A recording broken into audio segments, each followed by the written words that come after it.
자, 이어지는 단원입니다. 24번부터 출발합니다. 자, 교육공사 중에 공강인중개사법상의 교육에 관한 데는 설명입니다. 반드시 출제되는 단원이 또 교육이죠. 옳은 것을 찾으시오. 자, 우리는 교육에 대해서 이렇게 정리했습니다. 우리나라 사람들은 교육도 좋아하죠. 자, 개공사 등에 대한 모든 교육은 시도지사가 실시하는데 교육은 제목 3가지가 제일 중요합니다.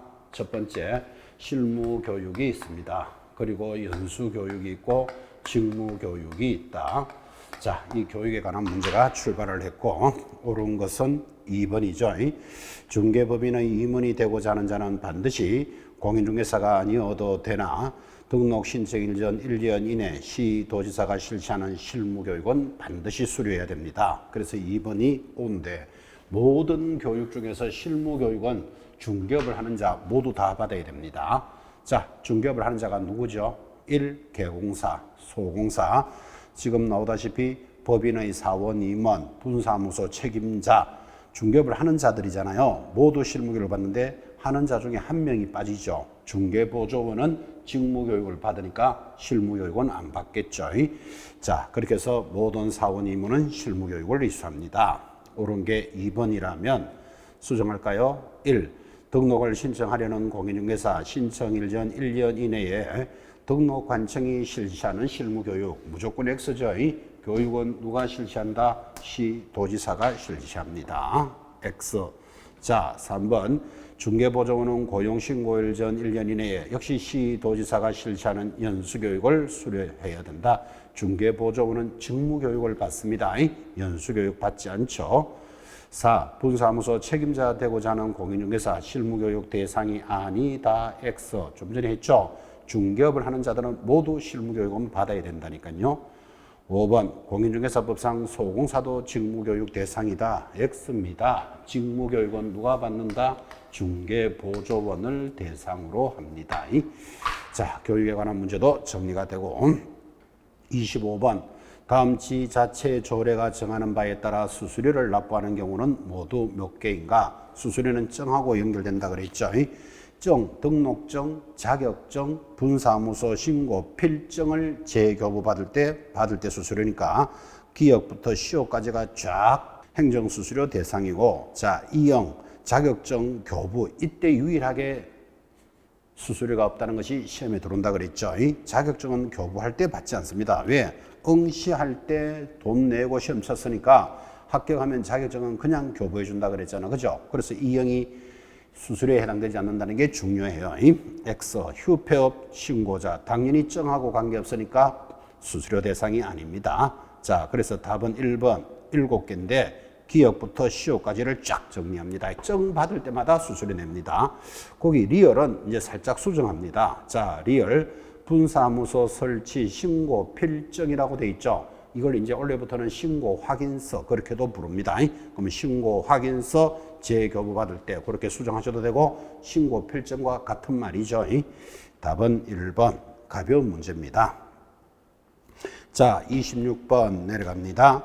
부동산 거래 신고에 관한 법령입니다. 틀리는 것은 자, 1번 거래 대금 지급을 증명할 수 있는 자료 외의 자료. 자, 외의 자료의 동그라미. 외의 자료는 얼마짜리죠? 500만 원짜리 과태료입니다. 그래서 거래 대금 지급 증명 자료는 3천만 원짜리지만 그 외의 자료는 500이죠. 1번부터 틀린 것 정리하시고. 자, 2번 계약이 체결되지 않았음에도 불구하고 불구의 동그라미 밑에 3천만 원짜리 과태료입니다. 3번 당사자는 거래 신고 후 해당 계약이 해제, 무효, 취소, 계약이 깨졌다면 확정된 날로부터 며칠 내로 반드시 30일 내로 해제 신고해야 되고 위를 위반하면 500만 원짜리 과태료입니다. 정확하게 돌았고 4번 거래 신고 후 해당 계약이 해제 등이 되지 않았음에도 거짓으로 해제 신고를 하는 자 역시 해제되지 않았음에도 불구하고라는 말을 넣으면 더 정확하죠. 3천만 원짜리 과태료입니다. 그래서 불구하고 들어가면 3천 이렇게 공부했죠. 5번 거래 신고 대상 계약 체결 후 그 신고를 거짓으로 하는 자 취득가액의 5% 즉 100분의 5의 과태료인데 이 5번 지문도 원래 시험에 반드시 나옵니다. 거래 신고에 있어서 거짓 신고하지 않는 것에 대한 제재를 안 물을 수가 없다니까요. 틀리는 것 1번 정리해 주시고. 자, 27번 중개계약의 종류와 의미인데 틀리는 것은 학습용이죠. 참 중개계약 공부 많이 했습니다. 물건을 파는 사람 각, 사는 사람을 사이에 계공사가 중개를 하는데 중개계약이라는 게 하나 사주세요, 팔아주세요를 중개계약이라 합니다. 자, 이런 중개계약의 종류가 여러 가지가 있는데 이 중개계약의 그 특징을 지금 묻고 있습니다. 틀리는 것 2번이죠. 순가 중개계약이란 중개 의뢰인이 미리 매도 매수 가격을 제시하고 그 가격을 초과하는 금액을 계공사가 보수로 취득하는 계약을 말한다까지는 좋았죠. 그런데 공인중개사 법령상 순가 중개계약 체결 자체를 계공사 등의 금지 행위로 처벌하고 있다 하면 X다, 그죠? 여러분, 순가 중개계약 자체를 금지하는 것이 아니고 수수료가 초과가 되면 금지 행위로 처벌해야 안 되겠습니까? 그래서 틀리는 것 2번. 자, 나머지 1, 3, 4, 5 잘 정리했고 이게 중개계약의 종류와 그 특징들을 훈련하는 공부죠. 반드시 한번 읽어주셔야 됩니다. 틀리는 것 2번. 28번 넘어갑니다. 자, 계공사 갑은 의뢰인 을로부터 A 부동산을 처분해달라는 매각 의뢰를 받았고 이때 갑의 중개실무상 조치를 취한 행동 중에서 가장 타당한 것은 답이 2번이죠. 등기사항 증명서를 통하여 소유권에 관한 사항과 소유권 외의 권리를 확인하였다. 그죠? 자, 등기부의 갑구는 소유권, 을구는 소유권 외의 권리가 나타나죠. 그래서 2번이 정답이라면 1. 부동산 등기사항 증명서를 통해서 소유권과 경계를 확인한다. 여러분, 등기부에 경계가 나타날까요? X. 경계는 지적도, 임야도, 도면으로 확인을 합니다. 3번 중개대상물 확인 설명서를 작성하면서 갑은 서명 및 날인하지 않아도 된다. X죠. 계공사인 갑은 반드시 서명 날인해야 되고. 4번 법정지상권, 유치권, 저당권 등은 등기부로 확인할 수 없어 하니까 벌써 틀렸다, 그죠? 저당권은 반드시 등기부에 나타나는 권리죠. 그래서 또 X입니다. 5번 A 부동산이 도시지역 내에 위치하고 있지 않으므로 공법상 이용제한과 거래 규제에 관한 사항은 생략하였다. X죠. 도시지역 내거나 도시지역 외거나 반드시 공법상 제한사항 확인하도록 되어 있습니다. 생략하였다 때문에 X. 자, 그래서 답은 2번 이렇게 들어갑니다. 29번 내려갑니다. 계공사가 중개대상물을 조사 확인하고 있습니다. 잘못된 것은 답이 1번이죠. 건축물 대장을 통하여 건물의 건축 연도와 노후 정도를 확인하였다. 여러분, 건축물 대장에 건물의 연도로 나타나겠지만 노후 정도, 얼마나 많이 상했는지, 외형이 어떤지 이런 것들은 건축물 대장으로 확인할 수는 없죠. 어떻게 확인해야 된다? 현장 조사해야 되는 겁니다. 그래서 잘못된 것 1번 정리합시다. 나머지는 맞습니까? 2. 토지는 필지별로 지목, 소재지, 면적을 확인하고 3번 토지 면적을 실측하지 않는다 하여 확인설명서의 공부상 기재대로 중개한다는 취지를 기재합니다. 4번 임야의 유용성을 확인하기 위해서는 반드시 현장 답사를 통해서 지세를 확인하였다. 지세라는 게 땅의 기울기, 언덕이 있다, 없다 이런 것들은 현장 조사해야 되는 문제죠. 마찬가지 5번 임야의 경계를 확인하기 위해서 임야도를 직접 발급받아서 확인하였다. 잘했다. 그죠? 경계는 지적도 임야도에 나타납니다. 자, 잘못된 것 1번.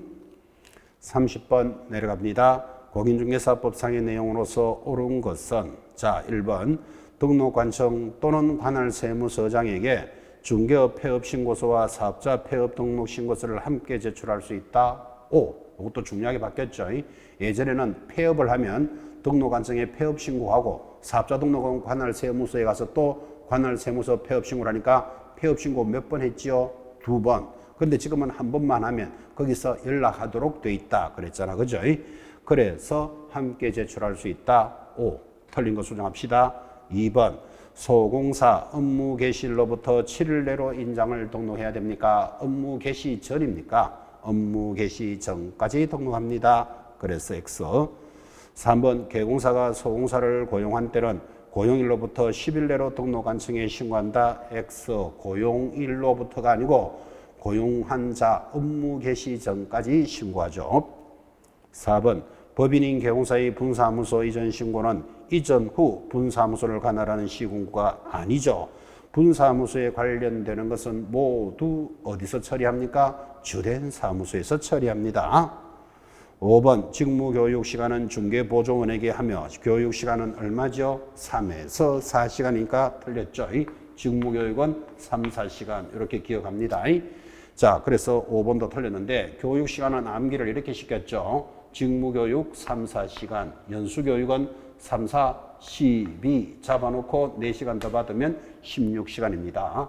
여기 실무교육은 12 더하기 16 얼마? 28 찾아내고 32시간이니까 교육시간을 이렇게 암기합니다. 직무교육 3, 4시간 오전 수업하고 끝납니다. 연수교육은 3, 4, 12 찾아놓고 4시간 더 받으면 16시간. 실무교육은 12 더하기 16은 얼마? 28에서 4시간 더하면 32시간. 그렇게 시간도 암기하자 그랬죠. 옳은 것 1번.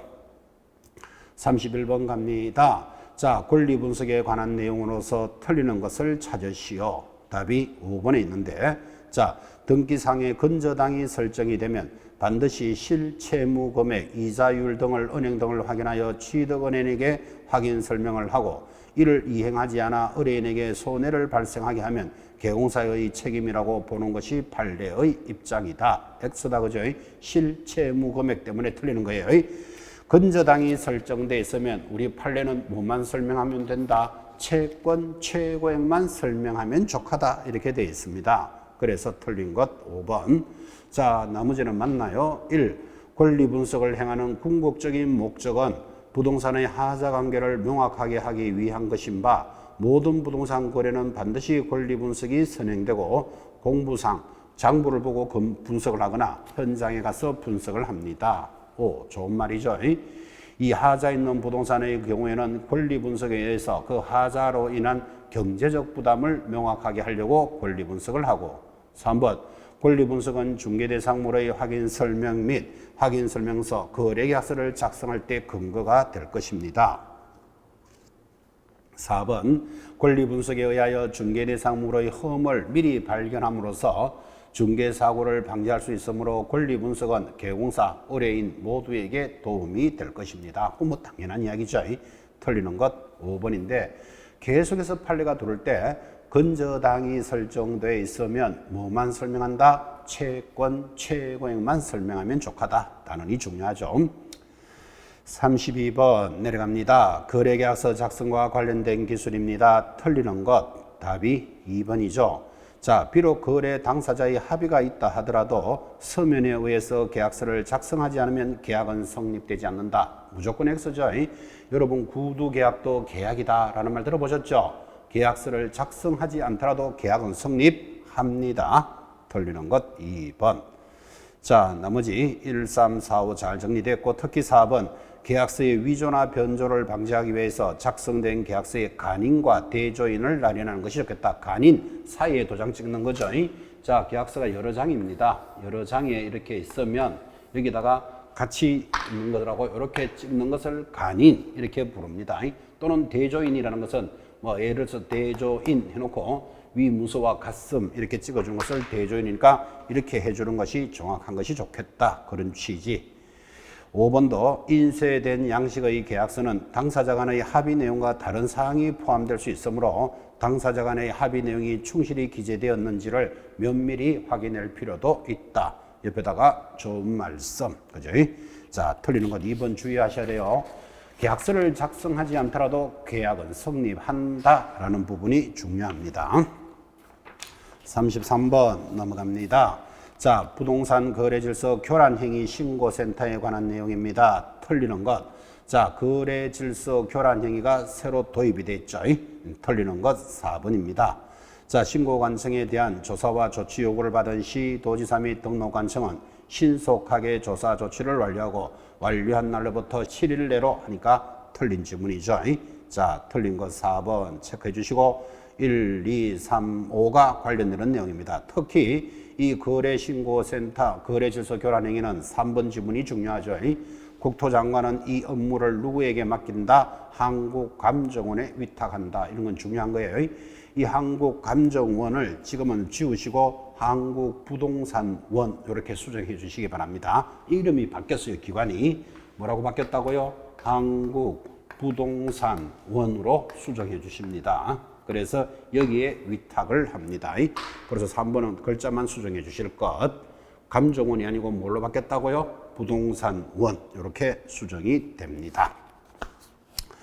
34번 내려갑니다. 신탁자 갑과 수탁자 을 간의 명의신탁 약정을 한 뒤 신탁자가 수탁자에게 자금을 지원하여 자 자금의 동그라미 자금이라는 말이 나오거나 만약에 이 자금을 놓쳤다면 수탁자가 매도인 병 갈로 열고 갑과 을 사이의 명의신탁 사실을 모름의 동그라미 자 자금이 나오거나 지금 모름이 나오면 이 그림이 그려져야 됩니다. 많이 연습했죠? 자 물건을 파는 자 뭐라 합니까? 매도인. 사는 자를 뭐라 부릅니까? 매수인. 매도인과 매수인 사이에 매매가 일어났다. 유효, 무효. 유효죠. 이게 무효를 할 근거가 없잖아요. 자, 매매가 일어났으니까 정상적으로 등기도 넘어갔다. 당연히 유효하겠지. 자, 그런데 알고 보니까 매수자 밑에 누가 있었다? 자금주가 있었다. 자금을 찾아라 그랬죠.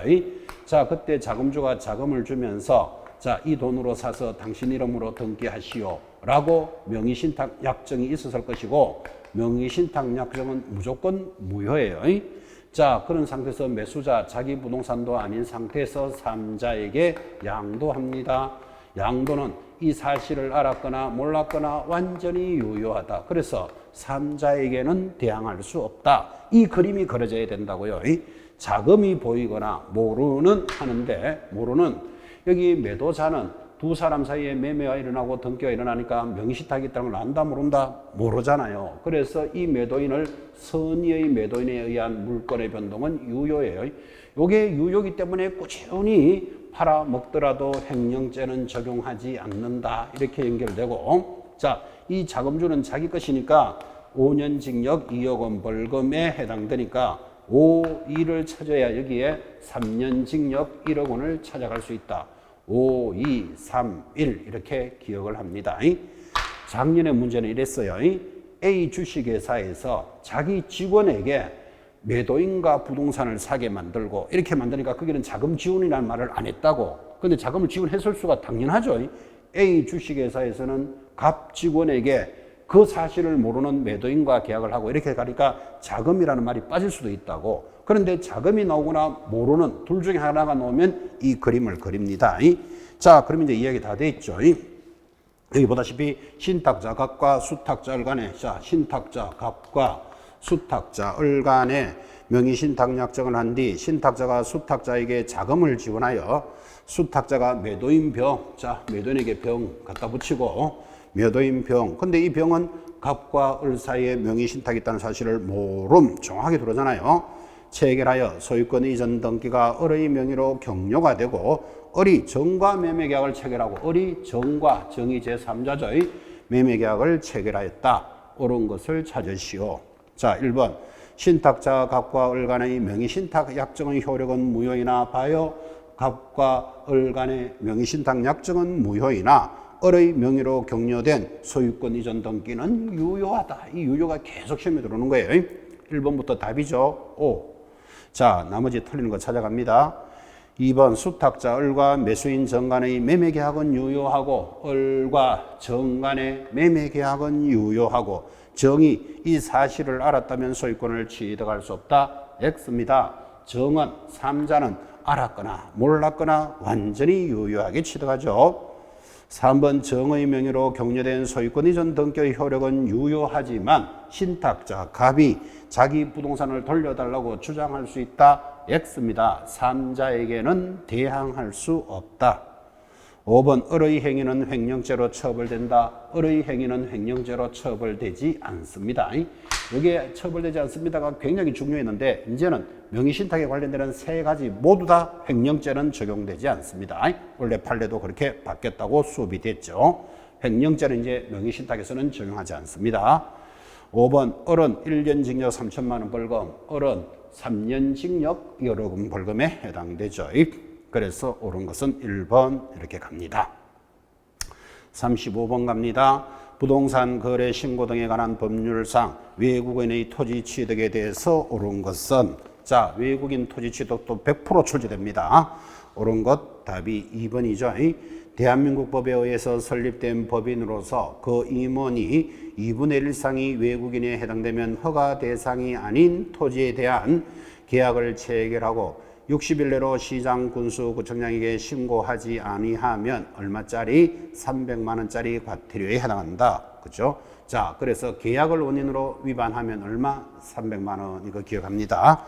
틀리는 거 수정해 볼까요? 1번. 외국인이 계약으로 국내 허가 대상 토지 외의 토지를 취득하면 소유권 이전 등기일 때문에 틀렸죠. 체결일로부터 60일입니다. X.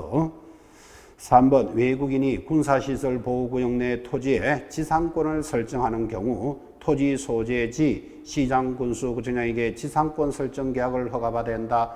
외국인 토지는 소유권에 대해서만 적용합니다. 지상권 때문에 또 X죠.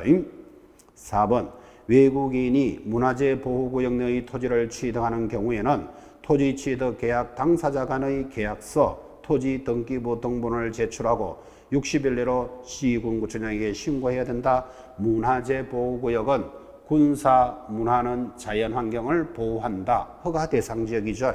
신고 때문에 X. 마찬가지 5번 전통사찰보존법에 따라 보존 대상 전통사찰의 대지에 해당되는 경우 허가받아야 한다. X예요. 다시 허가받는 토지 어떻게 기억한다고요? 군사 문화는 자연환경을 보호한다. 거기 전통사찰이라는 단어는 없죠. 그래서 틀립니다. 자, 이 외국인 부동산 취득은 100% 시험에 나옵니다. 짧은 단원에서 무조건 시험에 나오기 때문에 반드시 새기셔야 됩니다. 하고 전달했죠.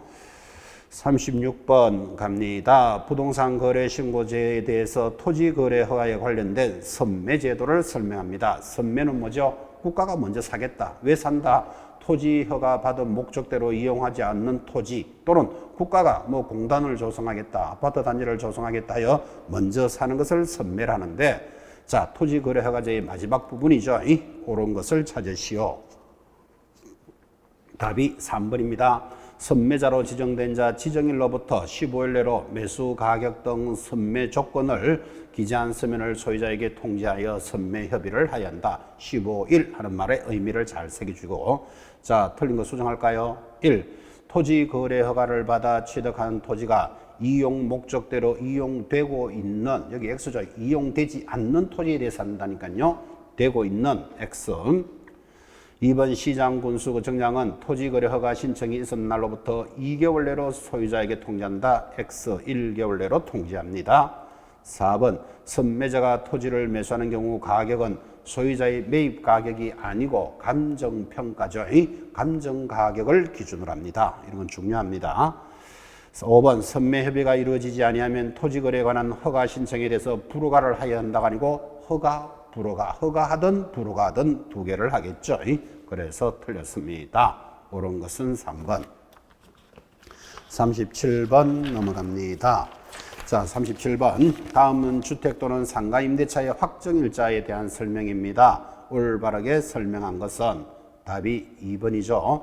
자, 임차인이 경락대금에서 우선 변제권을 행사하기 위해서는 배당 요구 종기까지 배당 요구를 하여야 한다. 그래서 확정일자를 찍었다는 뜻은 등기되어 있는 내용은 아니잖아. 그죠? 그럼 등기되어 있지 않는 자들은 반드시 배당 요구를 하는데 언제까지 배당 요구합니까? 배당 요구 종기까지는 배당 요구를 하는데 자, 그럼 종기가 언제냐? 이렇게 물을 수도 있어요. 종기 동그라미 놓고 옆으로 뽑아서 첫 매각기일 이전이라고 적어 놓습니다. 첫 매각기일 이전까지는 배당 요구를 합니다. 자, 옳은 게 2번이라면 틀린 거 수정할까요? 1. 계약갱신으로 보증금이 인상되는 경우 종전에 확정일자를 받았다면 별도로 확정일자를 받지 아니하여도 하면 X죠. 원래 보증금 1억에 들어와 있다가 다시 정액을 했답니다. 올라가면 올라간 금액의 만큼은 다시 확정일자를 받아야 됩니다. 3번 확정일자인은 주택은 동주민센터, 상가는 관할 세무서에서만 받을 수 있다. X죠. 상가는 관할 세무서지만 주택은 동주민센터, 공정인 사무소, 법원, 등기소 많이 있죠. 그래서 3번도 틀리고 4. 대항 요건을 갖추지 않아도 임차인은 임대차 계약서의 확정일자를 받으면 경공매시 경락대금에서 후순위 권리자에 우선하여 변제받을 수 있다. X예요. 항상 확정일자라는 우선 변제는 대항력부터 갖추고 확정일자입니다. 그래서 대항 요건을 갖추지 않고 때문에 X. 5번 확정일자를 받기 위해서는 임대인의 동의가 필요하다. X입니다. 동의도 필요 없고 임차인 단독으로 신청합니다. 자, 그래서 옳은 것 2번. 38번 상가 임대차로 접어들었습니다. 옳은 것을 찾으시오. 거의 상가의 가장 기본적인 문제. 옳은 것 2번이죠. 임차인의 차임연체액이 3개의 차임에 달하는 때 임대인은 계약을 해지할 수 있다. 5. 상가는 항상 3자로 돌아간다 그랬죠. 3가 임대차 보호법 이렇게 기억합니다. 5.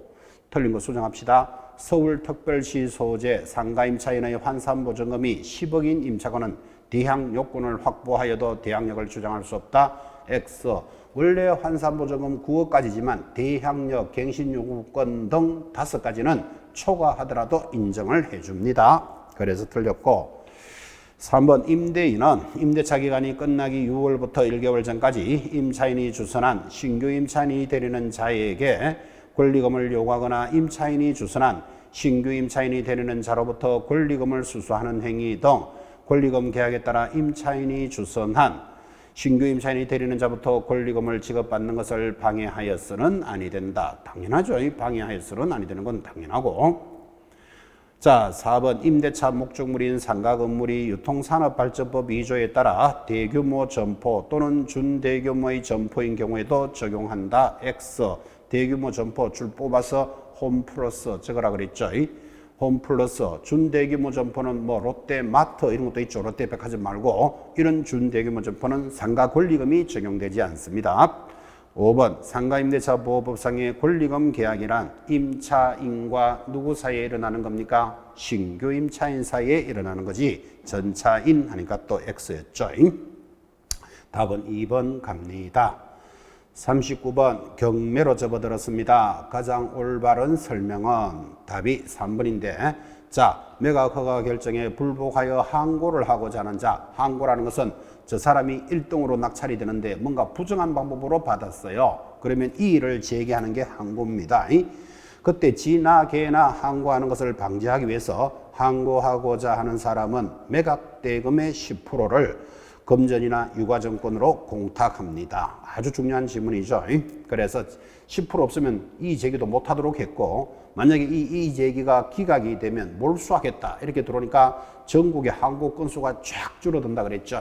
자, 그래서 올바른 것 3번 수정할까요? 1번 주임법에 의하여 우선 변제권을 갖춘 주택 임차인이라면 최초 매각기일 이후라도 매각 허가 결정 이후 배당 실시 이전까지만 배당 요구하면 된다. X라니까요. 배당 요구는 언제까지 한다? 배당 요구 종기일까지 해야 됩니다. 2번 매각 허가를 받은 매수인이 법원에서 통지받은 대금 지급 기한 이전에 매각 대금을 전부 납부하더라도 매각 대금 지급이 기한이 경과된 날로부터 소유권을 취득한다. X예요. 경매에서 가장 중요한 것 대금이 납부되면 바로 소유권은 이전된 것으로 봅니다.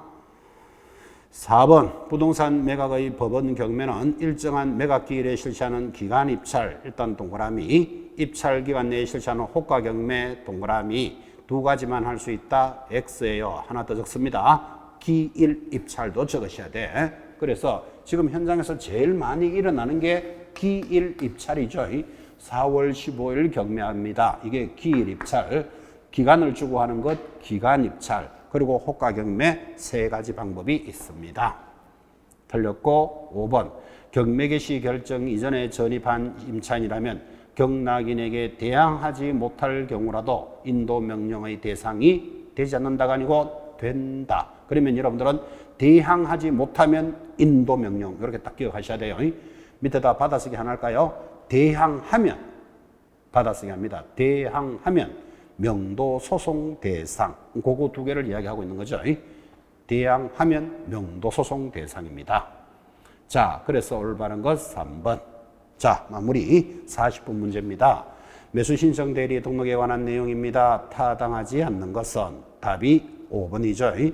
자, 개공사 위임 계약을 체결하면 상기의 확인 설명사항을 서면으로 작성하여 서명 및 날인한 후 위임인에게 교부하고 그 사본을 사건 카드에 처하여 몇 년 보존합니까? 5년간 보존하죠.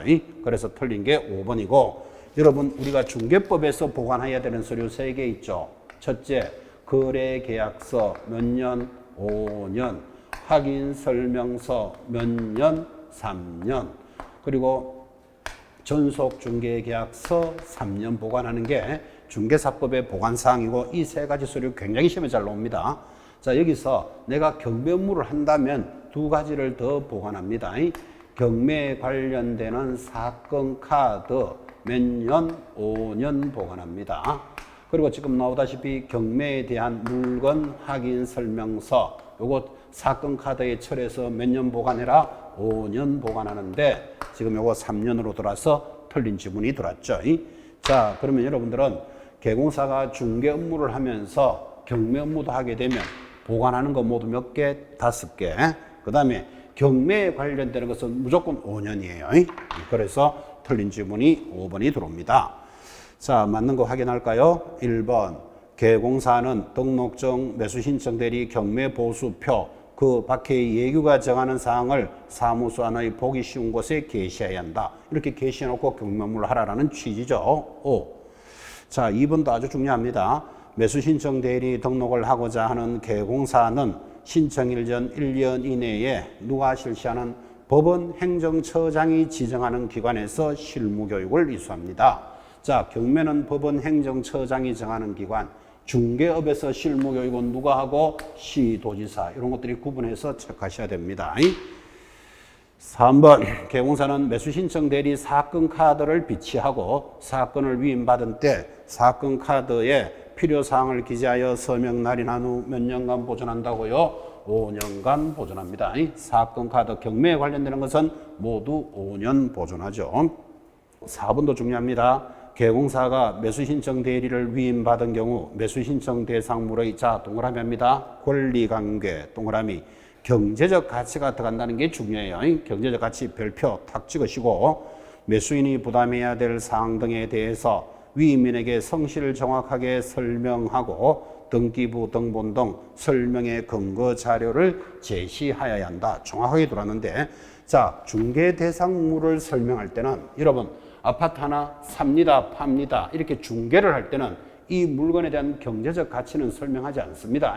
너무나 잘 알다시피 매도인이 내 아파트를 5억에 팔겠다, 그러면 사겠다, 그러면 계약이 일어나는 거지. 개공사가 이 물건의 경제적 가치 5억으로 팔려고 하는데 사실은 4억짜리입니다, 이런 말을 할 수가 없는 거잖아, 그죠? 그래서 중개업을 할 때는 경제적 가치가 안 들어가요.